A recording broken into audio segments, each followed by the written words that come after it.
Nós vamos receber o engenheiro agrônomo, professor e escritor Chico Graziano. Bom dia, Chico, seja muito bem-vindo ao Oeste com Elas. Seja muito bem-vindo aqui amanhã da Revista Oeste. E já quero abrir aqui com uma pergunta, querendo saber aqui o que o senhor achou, como o senhor avalia o evento da COP30 que aconteceu agora no nosso país. Pois não, muito obrigado pela possibilidade de conversar aqui com vocês, com elas. E começamos por um assunto que não é simples, a COP30, né? Todos perguntavam antes o que vai acontecer e perguntavam depois, e aí, o que é que aconteceu? Bom, basicamente não aconteceu nada, essa que é a verdade, essa que é a realidade. As conferências das partes da ONU, nas suas agendas, esta é uma delas, a Agenda da Mudança de Clima, ela foi aos poucos se tornando um grande circo, onde centenas e progressivamente milhares de ONGs de todos os tipos, e mais recentemente ONGs de natureza empresarial também, começaram a participar naqueles chamados eventos paralelos, porque são paralelos à reunião formal da Organização das Nações Unidas, e esses eventos passaram a ter uma cobertura da mídia muito grande e se transformaram, aos poucos, essas reuniões, que levam 50, 60, 70 mil pessoas, se transformaram numa festa, onde as entidades todas defendem os seus pontos de vista, fazem seu marketing, né? Fica um pouco, aqui no Brasil, eu diria assim, fica um pouco falando entre nós com nós mesmos, mas não decide absolutamente nada. É assim que está acontecendo, assim que nós estamos vendo as últimas conferências das partes, especialmente na agenda do clima, após o acordo que foi feito em 2015, então já são 10 anos, nesta COP, realizada em Belém, a chamada COP30, teria que ser feito um balanço e teria que ser definido, afinal, cadê o mercado de carbono, quais são as regras do mercado de carbono, mas, mais uma vez, o assunto é protelado, os países não chegam a acordo nenhum, os mecanismos de decisão são muito complexos, muito difíceis, exige unanimidade para decidir, e os países que exploram petróleo não concordam, naturalmente não concordam com o fato que você quer acabar a utilização de combustíveis fósseis. Então, como botar na mesma mesa países que têm a sua riqueza toda lá, dos sheiks da Arábia Saudita e né, do Oriente Médio, ou mesmo de países de outras regiões do mundo, com, sei lá, com a França, né, que tem um ponto de vista muito diferente. Então, o fato é que a COP30, ela, mais uma vez, foi uma grande reunião, se discutiu de tudo. E qual foi para nós do Brasil, e digo nós particularmente do agro brasileiro, o que é que rolou? Nós colocamos lá para discutir também as nossas ideias. Então, nesse sentido, a COP30 foi importante para mostrar para muitos países do mundo e organizações do mundo todo que nós aqui no Brasil temos um agro que é muito forte, que é moderno, que é tecnológico, que está adotando critérios de sustentabilidade, que tem defeitos, porque todo mundo tem defeitos também, mas foi com a ajuda da Embrapa, com a ajuda de muitos participantes desse mundo ligado ao agronegócio, nós conseguimos mostrar um pouco a nossa cara também. O mundo desenvolvido faz muita crítica, a Europa principalmente, muita crítica ao agro brasileiro, e nós conseguimos nos defender um pouco desses ataques de imagem causados pelos ambientalistas no Brasil. Então, nesse sentido, a COP30 foi legal para o agro brasileiro, mas sem que tenha se resolvido nada. Chico, vou trazer aqui ao nosso bate-papo a nossa querida Berenice Leite. Berê, sua pergunta. Bom dia, Chico. Um prazer poder falar com o senhor, né, um especialista em agronegócio. E o senhor estava comentando sobre essa questão da COP30. Eu queria tocar em um outro ponto sensível do agronegócio hoje, que é justamente essa insegurança jurídica no campo, né? Nós tivemos uma decisão recente do Supremo Tribunal Federal, mais uma vez, derrubando algo que foi decidido pelo Congresso Nacional em relação a novas demarcações de terras indígenas, né? E gostaria da sua avaliação em relação a isso, porque é um impasse que se arrasta há anos. Da última vez, o que foi aprovado foi até batizado de novo marco temporal, mas infelizmente essas questões são judicializadas e acabam impedindo não só, né, o desenvolvimento dos indígenas, que não precisam, na minha avaliação, de mais terras, e sim de mecanismos para poder trabalhar nela. No entanto, esse governo, ao que tudo indica, não vai facilitar, haja vista que são partidos de esquerda que sempre acionam o Supremo para tentar barrar essa lei que já foi ali validada pelo Congresso, mais uma vez sendo desrespeitado em suas decisões. Então, será que há um caminho para a gente encerrar esse impasse de vez? Como o senhor faz essa leitura?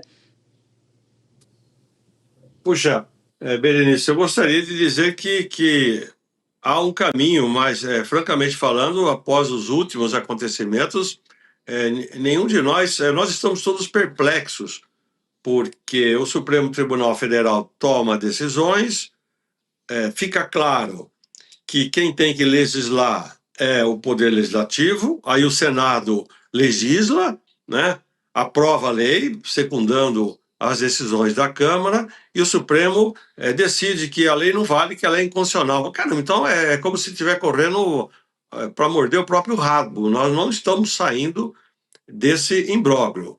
Vamos relativizar aqui. Esta confusão sobre terras indígenas, ela afeta menos de 1% do agro brasileiro. Portanto, o agro brasileiro, para continuar produzindo alimentos para o Brasil e para o mundo, não depende dessa questão. Ela é uma questão mais simbólica, mais, vamos dizer, política, porque querem utilizar esse assunto como se que para colocar que nós, agricultores brasileiros, né, e eu me coloco no meio, né, nós tratamos mal os índios, então existe um jogo político, ideológico, que promovido pelos que hoje ocupam o poder, mas do ponto de vista objetivo e prático, o agro brasileiro vai para frente, continuará indo para frente. Nós, falo por mim e por muitos que pensam como eu, e são a maioria, nós não temos nenhuma restrição àquilo que está na Constituição brasileira. A Constituição é muito clara, diz: pertence aos índios as terras por eles tradicionalmente utilizadas. Resumindo a história, é isso. A questão é, utilizadas, né, em que época? Por isso que veio se chamar, então, um marco temporal. E a interpretação, que não está explícito a partir de qual data, a interpretação que essa data é quando se promulgou a Constituição, 1988. Então, em 1988, as terras ocupadas pelos indígenas pertencem a eles. Se tem fazendeiro lá, tem que tirar. Isso em 1988. O problema é que depois, pegando carona nas invasões de terra do MST, o próprio MST e a esquerda mais radical começaram a transformar falsos índios em índios e, pior, falsos índios em invasores de terra. E começaram a invadir terras no Rio Grande do Sul, no Paraná, no Mato Grosso do Sul, em locais que não havia presença de índios nos últimos, pelo menos, 50 anos. Então, claramente, obviamente, aquelas terras poderiam ter sido indígenas, porque, afinal, onde eu estou aqui, no centro da capital de São Paulo, também pertencia aos índios, mas nos últimos 50, em alguns locais do Rio Grande do Sul, nos últimos 80 anos não havia presença de indígenas. Então começaram a fabricar índios e a fabricar terras indígenas por conta do jogo político ideológico. E isso é inaceitável. Então, não dá para aceitar, nunca foi aceito. A primeira normatização diz, não, então, ok, o próprio Supremo Tribunal Federal, um despacho do próprio juiz-ministro Gilmar Mendes, não, vale a partir de 1988, porque já que não tem data a partir de quando, então é a data de promulgação da Constituição. Mas nós ainda não conseguimos resolver isso. É algo assim, realmente.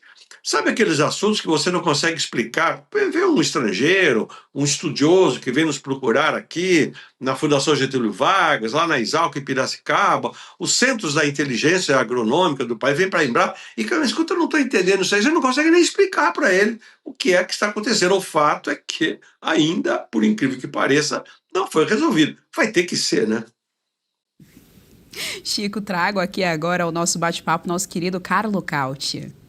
Chico, muito bom dia, prazer enorme em revê-lo.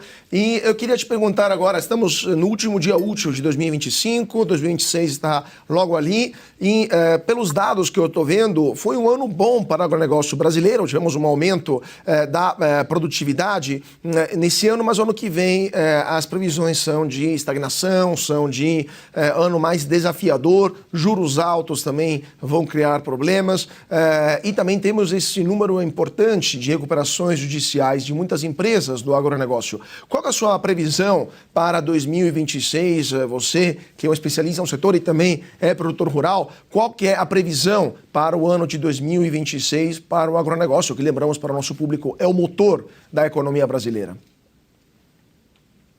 Oi, Carlos. Prazer falar com você aqui no Oeste. Olha, vamos começar do seguinte. Os últimos 3 anos não foram bons para o agro brasileiro como vinham sendo os anos anteriores. Então, vamos fazer um resumo aqui. Nos últimos 15 anos, né, nós vínhamos vindo em uma maré muito positiva, com anos muito bons, algumas exceções aqui e ali. Mas era uma época muito melhor, e foi nessa época que o Brasil expandiu sua produção, principalmente por todo o centro-oeste, pelo Mato Piba, o que inclui o sul do Maranhão, o oeste da Bahia, ou o noroeste ou o norte do Piauí. Muito bem. A partir de 3 anos, então essa seria o 3º ano, os 2 anos anteriores e esse agora, não estão sendo bons. Por quê? Nós tivemos problemas climáticos, que não vinham sendo registrados, do tamanho, né? Exceto o Rio Grande do Sul, onde nós tivemos, nos últimos 10 anos, 7 anos muito ruins. Então, o Rio Grande do Sul é uma exceção nessa análise, do ponto de vista de clima ou de produção e produtividade, mas nós começamos a ter problemas e houve uma mudança também do patamar de preços do mercado internacional, basicamente para soja, para milho.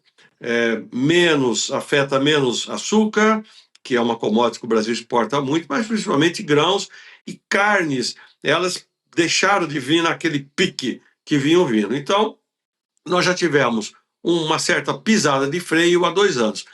O ano passado, o que nós vimos é que, com a alta taxa de juros, porque esse governo é incapaz de controlar as variáveis macroeconômicas, e você que trabalha aí com esse mercado financeiro, é aquilo que todos dizem, quer dizer, se o governo não controla as suas contas e exercita esse populismo desenfreado, todos veem a pressão sobre a taxa de juros, e a única forma do Banco Central controlar a expansão da base monetária e segurar a inflação é aumentar a taxa de juros. Só que ela foi para 15%, e ela foi subindo de 11 para 11,5%, 12%, 13%.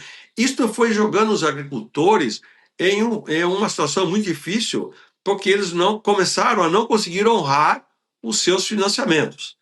É bem verdade que muita gente também, como estava numa maré muito boa, preços elevados e constantes, também passaram um pouco do ponto e foram muito, vamos dizer, ousados. Eu escrevi sobre isso quando escrevi, há 1 ano mais ou menos, que o título do meu artigo lá no Poder 360 é esse: acabou a fase de mete o pau na agricultura brasileira, porque o pessoal estava metendo pau e vamos para frente, vamos crescer. Agora, então, a situação é essa. Os juros estão muito mais elevados, o dobro do que eram, vamos dizer, no começo dessa série. Nós temos preços que não estão mais no patamar virtuoso que estavam anteriormente, e aí, então, a questão da gestão da propriedade passou a ser mais importante. Eu, como professor de economia rural, né, o que eu digo para os meus alunos, nas aulas que ofereço lá na Fundação Getúlio Vargas, nos MBAs da Getúlio Vargas, olha, gente, agora é preciso muito gestão, é preciso você definir melhor suas estratégias, né? É preciso saber direito se vale a pena se endividar, se é melhor usar recurso próprio. Muita gente colocou terras que comprou, colocou essas terras à venda, então o mercado de terras afrouxou um pouco, ou seja, Carlos, não é que o ano passado estava bom, o ano passado já não foi bom, como o ano retrasado também já não estava, e esse agora, as recuperações judiciais mostraram um elevado grau de endividamento do agro brasileiro. É claro que isso afeta desigualmente os produtores, mas na média, a própria carteira do Banco do Brasil, ela está acusando uma inadimplência que ela não mostrava há muitos e muitos anos. Então, será preciso providências, seja do ponto de vista da gestão de cada negócio, seja do ponto de vista da política pública, para fazer, vamos dizer, um freio de arrumação disso e dar uma forma de passar para uma nova situação a partir dessa safra que vai ser colhida. A safra é boa em termos de volume, mas não significa uma safra boa em termos de rentabilidade. Chico, vou trazer aqui de volta Berenice Leite, que quer fazer mais uma pergunta para o senhor. Berê, é com você. Oi, Berenice.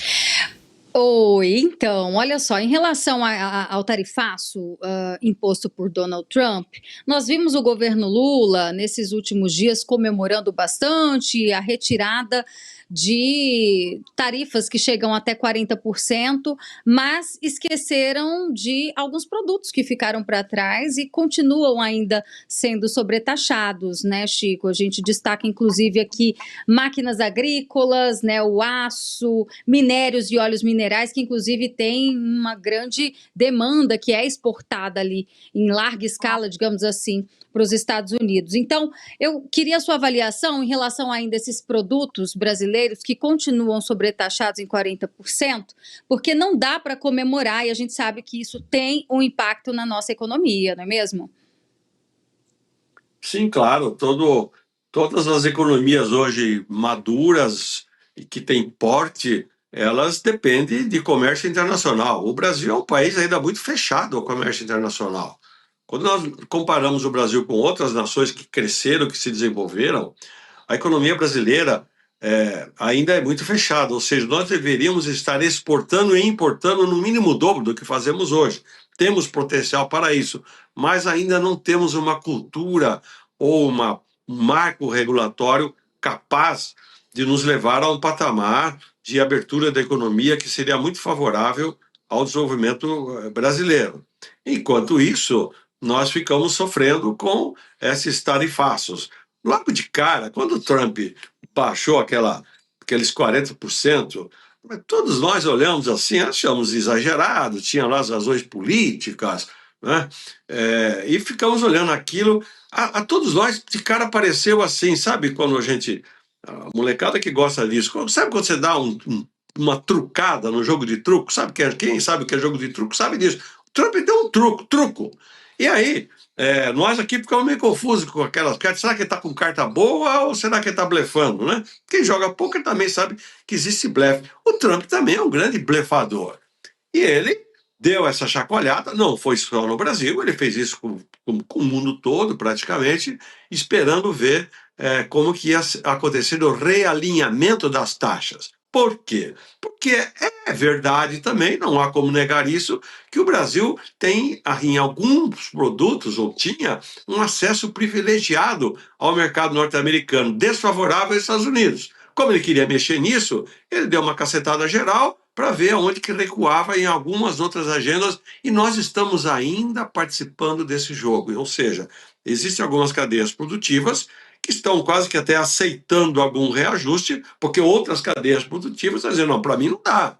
Por exemplo, o Brasil estava exportando bastante suco de acerola para os Estados Unidos, exportando filé de tilápia para os Estados Unidos. Estou falando aqui do agro, que é o que eu mais entendo.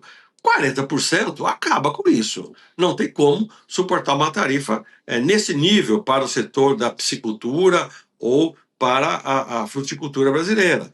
Então, é preciso haver um realinhamento de taxas que seja uma negociação, inclusive interna, aqui no Brasil, porque senão você vai continuar favorecendo alguns grandes ramos de produção e você esquece os produtores de tilápia que hoje estão produzindo com uma enorme qualidade. Basta ver, todos nós, todos vocês que estão aqui, quem que não gosta hoje, quando você vai comer um peixe, qual é o peixe que você prefere? É o filé de tilápia. Isso é uma produção do agro brasileiro. Então nós temos que ter uma certa sabedoria, vamos dizer, de ver caso a caso como se dará esse realinhamento de tarifas com os Estados Unidos.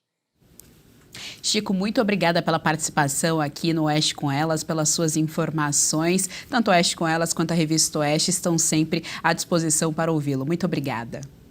Eu que agradeço. Obrigado a todos vocês. Legal. Gostou desse corte? Estamos ao vivo de segunda a sexta-feira, das 10 ao meio-dia, no YouTube da Revista Oeste. Eu, Marina Helena, Adriana Reide e Paula Camacho analisamos as principais notícias do dia. E siga as nossas redes sociais, @oestecom.elas.